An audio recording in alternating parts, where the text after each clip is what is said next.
Good morning friend. जय जगन्नाथ स्वामी नयन पथगामी भव तुम्हें। तो आइए आज की दिन की शुरुआत करते हैं। आज की यानी 8 मई 2026 की जो भी करंट अफेयर है वो एक एक करके हमने कवर अप करने वाले हैं। बट आपको पता ही होगा हमने काफ़ी दिन हो गया जो करंट अफेयर है वो डिस्कस नहीं कर पाए, क्योंकि अभी के टाइम में जो इतना जो कि दिक्कत आ रहा है, जो कि और क्या ही बताओ। खैर वो सब रहने देते, बिल्कुल टाइम मिल ही नहीं पा रहा है। कैसे भी करके टाइम खोजने के लिए कैसे भी करके टाइम निकालने के लिए कोशिश कर रहा हूँ, बट नहीं हो पा रहा है और क्या ही कर सकते हैं। फिर देखते हैं जो भी करंट अफेयर एक एक करके हमसे छूट जा रहा है वो भी एक एक करके डिस्कस करेंगे। बस सब्र करिएगा और क्या ही कर सकते हैं। देखते हैं जो भी इम्पोर्टेंट करंट अफेयर है वो आज की शुरुआत करने वाला है। एंड हो सकता है आज थोड़ा सा क्वेश्चन ज़्यादा रहने वाला है। क्लियर, देखते हैं। फर्स्ट क्वेश्चन आपके सामने रहे, which university has launch the Asia's first UNESCO, जो कि शेयर नहीं चेयर होने वाला है। क्या रहे, which university has launched Asia's first UNESCO chair. कौन सी यूनिवर्सिटी जो कि फर्स्ट यूनेस्को जो कि चेयरमैनशिप करने वाले है, वो है symbiosis skill professional university. Clear इतनी सी बात। तो ध्यान में रखिएगा। और बात करें ये जो ऑर्गेनाइजेशन है ना, आपको पता होगा यूनेस्को के बारे में। यूनेस्को की फुल फॉर्म पूछे तो United Nation Educational Scientific and Cultural Organization है ना, जिसकी स्थापना 1945 में करवाया गया है। हेडक्वार्टर आपको मिलने वाला है पेरिस फ्रांस में, है ना, पेरिस फ्रांस में। एंड अभी के टाइम में जो इसके डायरेक्टर जनरल रहे वो है खालिद एल एनानी, है ना वो है खालिद एल एनानी, है ना। तो ध्यान में रखिएगा। एंड देखते हैं सिम्बायोसिस स्किल एंड जो कि प्रोफेशनल यूनिवर्सिटी SSPU इन पुणे इंडिया जो कि launched Asia's first UNESCO chair on gender inclusion and जो कि skill development in April 2026 and inaugurated by the union minister जो जयंत जो कि चौधरी रहे, इन्होंने इनागुरेट करी है। And it focus on the empowering जो कि वुमेन थॉट एंड स्किल, जो आर्टिफिशियल इंटेलिजेंस को बढ़ावा देना, रोबोटिक्स हो गया एंड सेमीकंडक्टर क्षेत्रों में काम करना। क्लियर इतनी सी बात। तो ये सिम्बायोसिस जो स्किल यूनिवर्सिटी रहे यानी प्रोफेशनल यूनिवर्सिटी, वो इससे जो कि चेयरमैनशिप इससे कंडक्ट कर रहा है। Number 2, which city will host the 13th edition of the world athletics championship in June 2027। World championship 13th edition of the world athletics championship 2027 ये किसने होस्ट करने वाला है। तो अभी के टाइम में ये न्यूज में चर्चा में रहे, तो अभी के टाइम में इसीलिए हमने डिस्कस कर रहे हैं। 13वीं एडिशन रहे ये जो कि होस्ट करने वाले ताशकंद यानी जो उज्बेकिस्तान रहे ना, इसके कैपिटल ताशकंद है, वहाँ जो कि ये इसके एडिशन होने वाला है। क्लियर इतनी सी बात। ये जो चेयरमैनशिप रहे Tashkent Uzbekistan will host the 13th edition of the world para athletics championship in June 2027। The event will take place at the Olympic city main stadium जो कि marking the first time the championship and held in Central Asia में first time होने वाला है। Clear इतनी सी बात। Number 3, who has been appointed as the brand ambassador of Maharashtra state road transport corporation. जो रोड ट्रांसपोर्ट कॉर्पोरेशन रहे इसके ब्रांड एम्बेसडर के रूप में नियुक्त करी गई है। किससे? महाराष्ट्र की जो रोड ट्रांसपोर्ट कॉर्पोरेशन रहे रितेश देशमुख एंड और एक रहे जेनेलिया देशमुख, यानी रितेश एंड जेनेलिया देशमुख, दोनों answer, option D is the right answer. ये दोनों को सिलेक्ट करी गई है ब्रांड एम्बेसडर के रूप में, नियुक्त करी गई है Maharashtra state board transport corporation की। क्लियर इतनी सी बात। बस इतनी सी बात, थोड़ी सी बात ध्यान में रखिएगा। बॉलीवुड एक्टर जो कि एक्टर कपल जो रितेश देशमुख एंड जो कि Genelia Deshmukh have been appointed as the brand ambassador for the Maharashtra जो कि स्टेट बोर्ड ट्रांसपोर्ट कॉर्पोरेशन।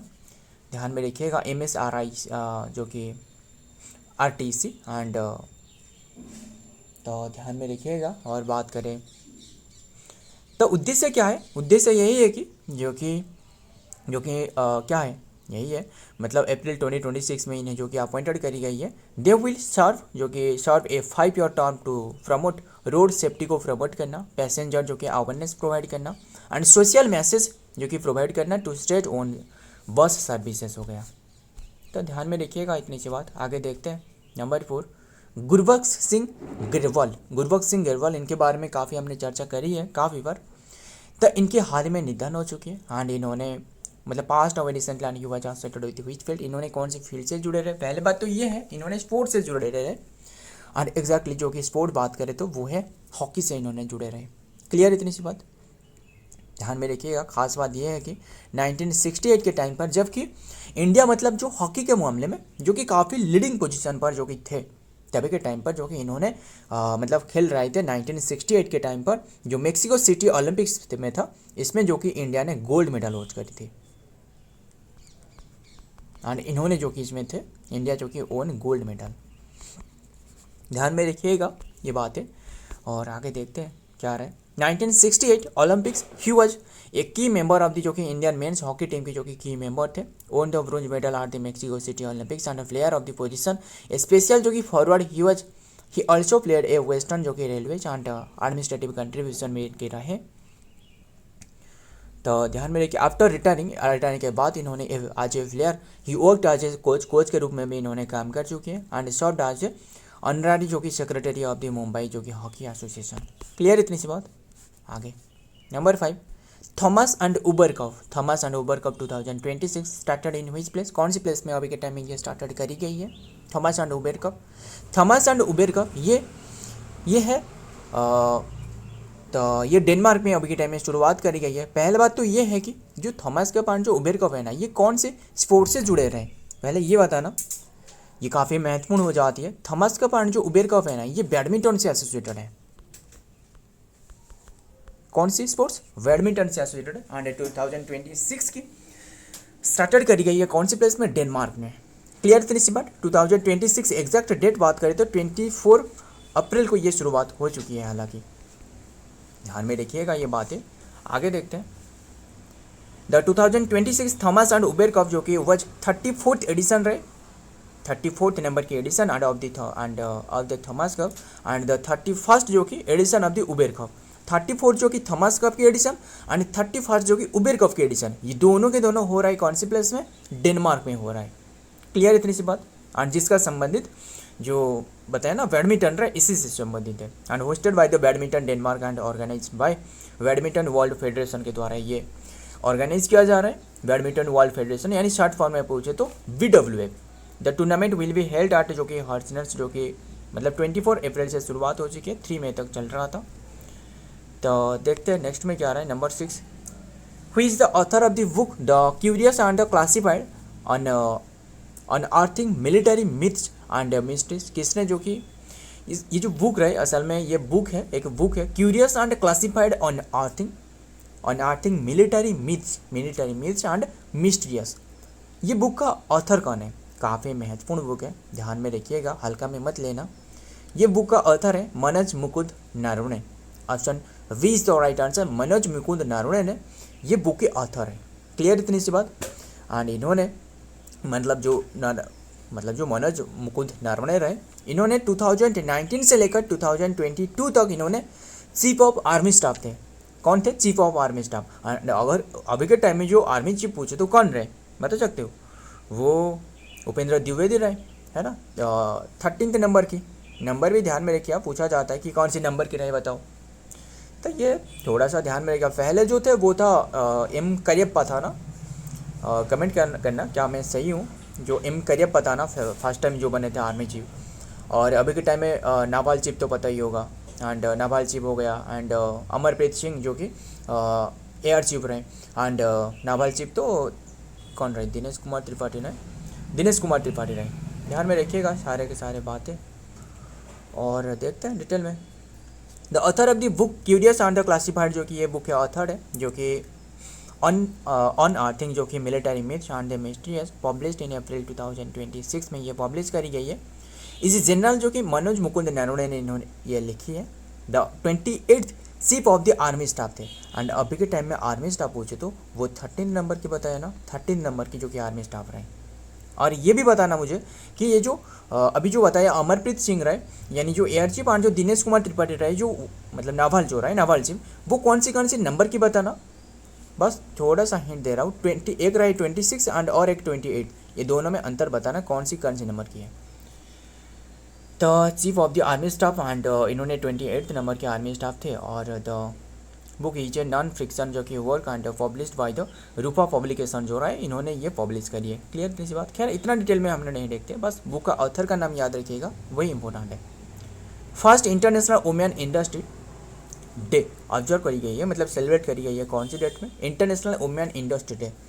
खैर ये एक डे है, मतलब देखिए अगर कोई भी डे फर्स्ट टाइम रहे तो वो सबसे इंपॉर्टेंट है, और अगर वुमेन से रिलेटेड है वो और ज़्यादा भी इंपॉर्टेंट है। Clear. First international women industry day ये ऑब्जर्व करी गई है अभी के टाइम में 21 अप्रैल को ऑब्जर्व करी गई है। इसके थीम इंपॉर्टेंट है, women leadership in industry and development, मतलब वुमेन की जो कार्य रहे यानी वुमेन की जो भागीदारी रहे वो इंडस्ट्री क्षेत्रों में बढ़ाना, मतलब इंडस्ट्री क्षेत्र में जो कि डेवलपमेंट लाना इसका उद्देश्य है। लीडरशिप को जो कि डेवलपमेंट करना, मतलब लीडरशिप को जो कि इंडस्ट्रियल तक जो कि सीमित रखना, इंडस्ट्रियल तक जो कि पहुंचाना, तो इसके थीम है। एंड अगर आपको इंटरनेशनल वुमेन डे पूछे तो ये तो रहा है इंटरनेशनल वुमेन जो कि इंडस्ट्री डे। खैर इंटरनेशनल वुमेन डे पूछे तो इम्पोर्टेंट है, ध्यान में रखिएगा, ये हल्का में मत लेना। तो 8 मार्च को ऑब्जर्व करी जाती है इंटरनेशनल वुमेन डे। अगर नेशनल वुमेन डे पूछे तो नेशनल वुमेन डे, मतलब ये अंतर्जातीय रहे और ये नेशनल रहे। नेशनल जो कि वुमेन्स डे पूछे तो वो 13 फेब को ऑब्जर्व करी जाती है, 13 फेब। खैर इतनी सी बात ध्यान में रखिएगा। The international day of the womens in industry जो कि was celebrated in April 21, 2026 proclaimed करना by the UNIDO and general जो कि कॉन्फ्रेंस दिस एनुअल जो कि ऑब्जर्वान जो कि highlight the contribution of womens in industrial development, मतलब जो वुमेन की जो कंट्रीब्यूशन रहे वो जो कि मतलब इंडस्ट्रियल डेवलपमेंट में जो कि लगाना, and promote the gender equality यानी जो जेंडर इक्वालिटी रहे इसे जो कि प्रमोट करना, यानी जो जेंडर इन इक्वालिटी रहे इसे ख़त्म करना। क्लियर इतनी सी बात ध्यान में रखिएगा। खैर नंबर 8 देखते हैं, who has become the new chairperson of NASSCOM. NASSCOM के बारे में जानते हो ना, काफ़ी इंपॉर्टेंट है, एक ऑर्गेनाइजेशन है नास्कॉम, इसके बारे में ध्यान में रखिएगा। अगर नास्कॉम की फुल फॉर्म पूछे तो वो भी इंपॉर्टेंट है, national association of software service and companies, software service and companies इसके फुल फॉर्म है नास्कॉम की।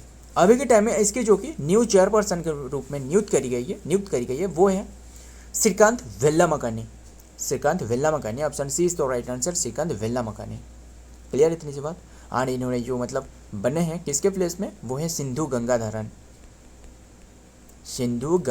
इनके बारे में काफ़ी बार हमने डिस्कस करी है, सिंधु गंगाधरन के बारे में। खैर इनके बाद जो कि जो बने हैं वो है श्रीकांत वेल्लामकनी।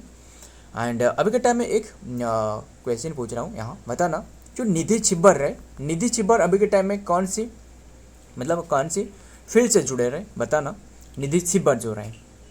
एंड जो बस बताना, तो देखते हैं जो निधि छिब्बर जो नाम रहे, बताना कौन सी फील्ड से जुड़े रहे, तो मतलब कौन सी ऑर्गेनाइजेशन से जुड़े रहे। तो श्रीकांत वेल्लामकनी को फाउंडर ऑफ द ग्रुप जो कि चीफ एग्जीक्यूटिव ऑफ द जो कि AI फ्रेम जो कि factual has been appointed as the new chairperson of the जो नास्कॉम जो कि national association of software and service जो कि कंपनीज। क्लियर इतनी सी बात ध्यान में रखिएगा। आगे देखते हैं क्या आ रहा है। तो वर्ल्ड मलेरिया डे ये ऑब्जर्व करी जाती है, तो कौन सी डेट में ऑब्जर्व करी जाती है, इसके थीम इंपॉर्टेंट है, ध्यान में रखिएगा। ये तो 25 हालांकि 25 अप्रैल को ऑब्जर्व करी जाती है। इसके जो थीम रहे ना, थीम क्या रहे, मतलब ये जो पहले बार जो ऑब्जर्व करी गई थी WHO के द्वारा, वर्ल्ड हेल्थ ऑर्गेनाइजेशन, इसके बारे में तो पता ही होगा, इन्होंने स्टार्ट करी थी 2007 में, पहले बार जो कि मलेरिया डे की शुरुआत करी थी। खैर एंड WHO बारे में स्टार्टिंग हुआ था ना, वो तो हमने डिस्कस करेंगे इसे, पहले इसके थीम लिख लेते हैं। थीम क्या रहा है, drive to end malaria now we must, मतलब मलेरिया को ख़त्म करना, drive to end malaria now we can, मतलब हम कर सकते हैं कि जो एलिमिनेट करना यानी मलेरिया को एलिमिनेट कर सकते हैं, नाउ वी मस्ट, और करना भी चाहिए, एलिमिनेट करना ही चाहिए, नाउ वी मस्ट। खैर एंड मलेरिया के बारे में और थोड़ी बहुत हमने डिस्कस कर ले, तो मलेरिया जो मादा जो एनोफ्लिस रहे ना, मादा एनोफ्लिस मतलब जो फीमेल एनोफ्लिस रहे वो इसके द्वारा फैलती है। और बात करें जो कौन था, जो प्लाज्मोडियम वाइवाक्स के एक पैरासाइट के कारण जो कि होती है, प्लाज्मोडियम वाइवाक्स है ना, जो मच्छर के जो क्या रहे मच्छर काटने पर ये फैलती है। खैर एंड मतलब जो मतलब मादा मच्छर है, मतलब जो पुरुष मच्छर है, एक तो रहे मादा और एक रहे पुरुष। पुरुष मच्छर है मतलब जो मेल मस्क्यूटो है ना, वो तो बाइट नहीं करते हैं। खैर काफ़ी बातें रहे, क्यों नहीं करते, और भी काफ़ी सारे बातें रहे, मतलब खैर वो रहने देते, देखते हैं क्या रहे। वर्ल्ड मलेरिया डे जो कि ऑब्जर्व करी जाती है आने वाली यानी अप्रैल 25 टू आवर, जो कि राइज अवेयरनेस अबाउट ग्लोबल जो कि मलेरिया को कंट्रोल करना इसका उद्देश्य है। 2027 में फर्स्ट टाइम ऑब्जर्व करवाया गया था WHO के द्वारा। एंड बात कर रहे हैं WHO, पहले मैं WHO के बारे में बताता हूँ। WHO वर्ल्ड हेल्थ ऑर्गेनाइजेशन, इसके हेडक्वार्टर कहाँ रहे?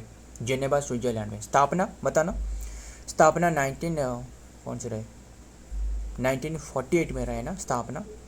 7 अप्रैल को, मतलब 7 अप्रैल जो कि 1948 में रहे, मतलब स्थापना करी गई थी। हेडक्वार्टर जेनेवा स्विट्जरलैंड में रहे। एंड अभी के टाइम में इसके जो चीफ रहे वो है टेड्रोस अधानोम घेब्रेयेसस, है ना। खैर ध्यान में रखिएगा इतनी सी बात। WHO जो रहे एक वर्ल्ड हेल्थ ऑर्गेनाइजेशन, मतलब संस्था एक रहे। आगे देखते हैं नंबर 10। विच पेमेंट बैंक, कौन से पेमेंट बैंक रहे जो कि बैंकिंग जो लाइसेंस रहे ना इसके रद्द करी गई है। मतलब आज बिन RBI कैंसल्ड रिसेंटली जो कि RBI ने कैंसिल करी है। हालांकि ये चर्चा काफ़ी दिनों से जो कि थे। तो कौन सी बैंक की जो कि बैंकिंग जो लाइसेंस रहे वो RBI ने कैंसिल करी है, मतलब रद्द करी है। तो ये है Paytm payment bank. Option B is the right answer, Paytm payment bank. तो देखिए पहले पेटीएम पेमेंट बैंक के बारे में तो डिस्कस करेंगे। सबसे जो महत्वपूर्ण क्वेश्चन बनती है वो है RBI के स्टार्टिंग के बारे में। क्या है RBI की स्थापना, कौन सी कमेटी के रिकमेंडेशन से करवाया गया था, ये पहले बताना। वो है यंग कमेटी, है ना, यंग हिल्टन कमेटी। खैर इसकी स्थापना 1 अप्रैल 1935 को स्थापना करी गई थी। और 1936 पूछे तो मतलब इसी डेट 1 अप्रैल 1936 वो उड़ीसा की फाउंडेशन डे है। खैर वो तो पता ही होगा आपको। एंड ये जो कि RBI की स्थापना डे है, मतलब थोड़ा सा रिलेटेड करके याद रखिएगा, ज़्यादा इफेक्टिव होती है।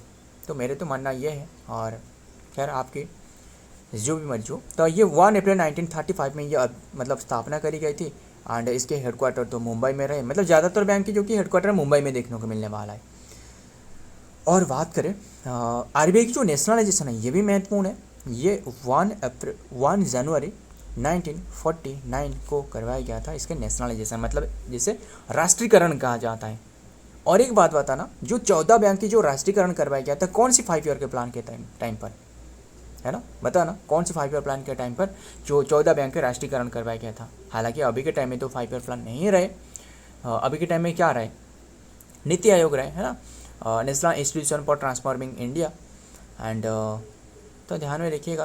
एंड जो चेयरमैन रहे वो तो प्राइम मिनिस्टर ही रहे।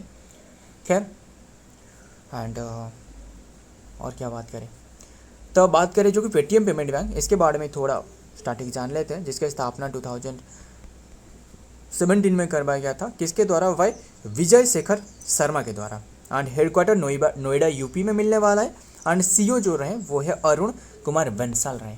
खैर नेक्स्ट देखते हैं।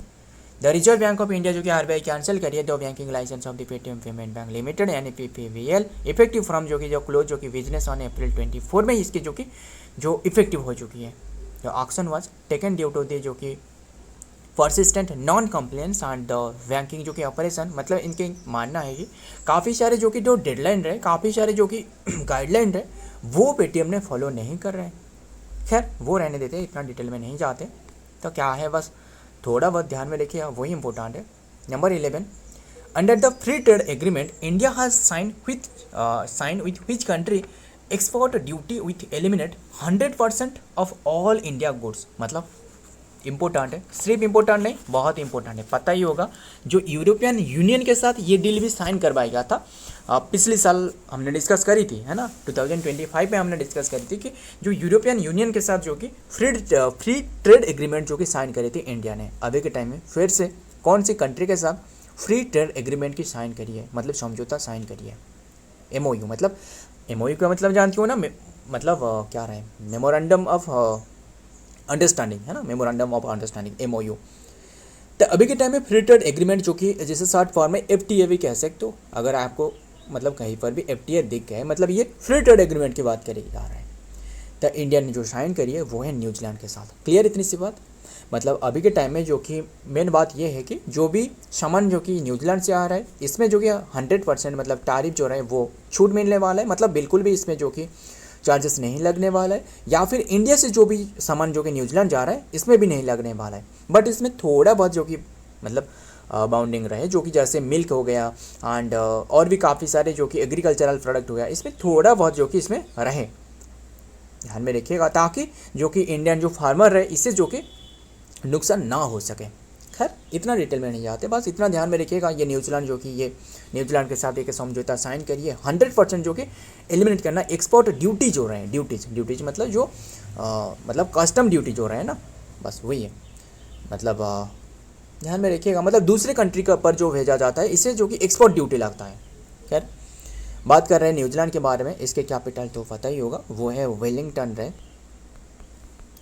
वेलिंगटन स्पेलिंग में ज़्यादा फोकस मत करना, बस ध्यान में रखिएगा। एंड करेंसी इसके पूछे तो न्यूजीलैंड डॉलर एंड पीएम जो कि रहे क्रिस्टोफर लक्सन रहे, क्रिस्टोफर लक्सन। इंडिया साइन करिए जो कि लैंडमार्क जो कि फ्री ट्रेड एग्रीमेंट जो कि एफटीए विद न्यूजीलैंड जो कि ऑन अप्रैल 27, 2026 व्हिच एलिमिनेट जो कि export duty on 100% of Indian goods पर ऑल टैरिफ लाइसेंस जो है इसे रद्द करी गई है। एंड इमीडिएटली अपॉन जो कि agreement and enter to force, ध्यान में रखिए एंट्री इनटू फोर्स मतलब इमीडिएटली इससे भी मतलब कार्य मतलब इससे इमीडिएटली भी जो कि इसके इन्फोर्स करी गई है, मतलब लगाया जा चुकी है। जो एग्रीमेंट जो कि प्रोवाइड जो कि अनप्रेसिडेंटेड जो कि एंटायरली ड्यूटी फ्री जो कि एक्सेस, बस ध्यान में रखिएगा। आगे देखते हैं number 12, DPI are the rate of 2000 are the rate of, मतलब ये है आर द रेट, ये है, ध्यान में रखिएगा। मतलब जो स्पेशल कैरेक्टर है at the rate 2047 road map, मतलब 2047 को अगर इंडिया की जो अभी के टाइम में इंडिया क्या है, डेवलपिंग नेशन है, अगला डेवलप्ड बनने वाला है वो 2047 तक, ये तो सभी को पता है। DPI एट द रेट 2047 एक रोड मैप है, रिलीज करी गई है, किसके द्वारा क्या है वो भी हमने डिस्कस करेंगे, बस ध्यान में रखिएगा थोड़ा बहुत। ये लॉन्च करी है नीति आयोग ने, अभी के टाइम में इसके बारे में चर्चा कर रहे थे ना नीति आयोग के बारे में, तो ध्यान में रखिएगा। अभी भी आपको जो क्वेश्चन पूछा था इसका आंसर भी मिलने वाला है, मतलब इसी पर रहे नीति आयोग ने, यानी national institution for transforming India, full form भी ध्यान में रखिएगा, कभी कभी पूछा जाता है, ऐसे नहीं है कि 2015 में इसकी स्थापना रहे एंड नीति आयोग की, एंड चेयरमैन तो प्राइम मिनिस्टर रहे, एंड और क्या बात करें, एंड अभी के टाइम में जो नीति आयोग की जो वाइस चेयरमैन रहे ना, ये भी ध्यान में रखिएगा वो कौन रहे, एंड अभी के टाइम में जो कौन रहे, जो CEO रहे बताना, अभी आपको पूछा था CEO जो रहे वो है निधि छिब्बर, किसके, नीति आयोग के निधि छिब्बर रहे, खैर निधि छिब्बर रहे, एंड जो वाइस चेयरमैन रहे वो है अशोक लाहारी रहे। तो ये तो अशोक लाहारी तो वाइस चेयरमैन आपको बता दी, अभी बताना जो इससे पहले इससे पूर्व वाइस चेयरमैन के पूर्व कौन थे, बताना नाम बताना, वाइस चेयरमैन कौन थे, अभी बता देता हूँ, वो है सुमन बेरी थे ना, के सुमन बेरी था, ध्यान में रखिएगा। और ये बताना जो CEO कौन थे इनसे पूर्व, निधि छिब्बर के पूर्व जो कि CEO कौन थे ये बताना, तो ध्यान में रखिएगा।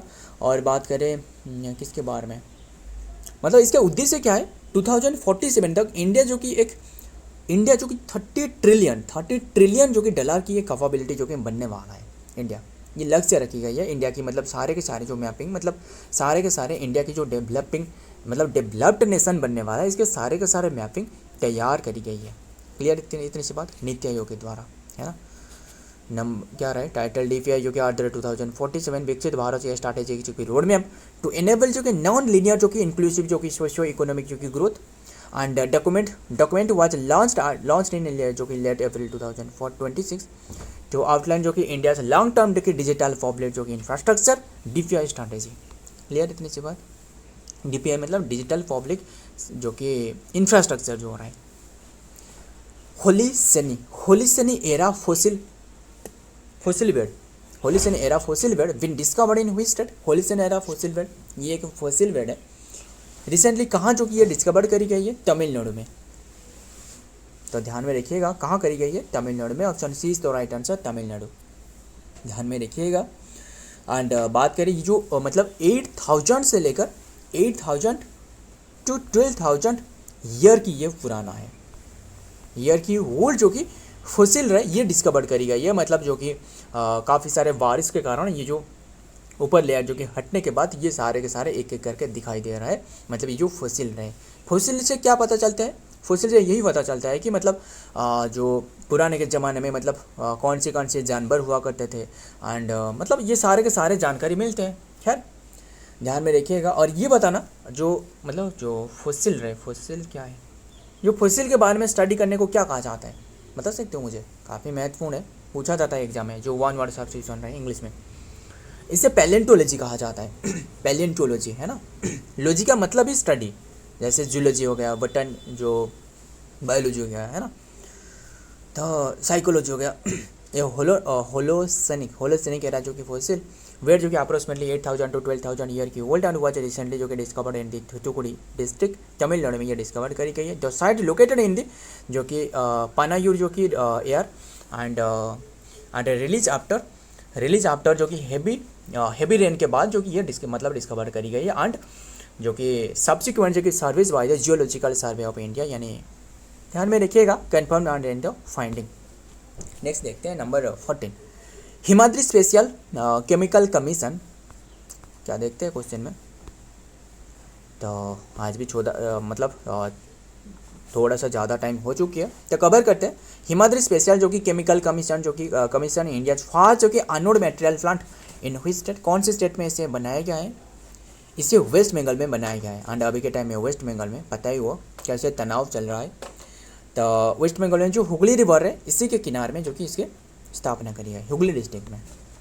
देखते हैं इनके बारे में। हिमाद्री स्पेशल जो कि केमिकल जो कि कमीशन इंडिया फर्स्ट जो कि anode material plant in West Bengal जो कि यहाँ स्थापना करी गई है। Specially the plant is located in the जो कि मिहिस टिकरी इन द हुगली डिस्ट्रिक्ट में इससे स्थापना करी गई है।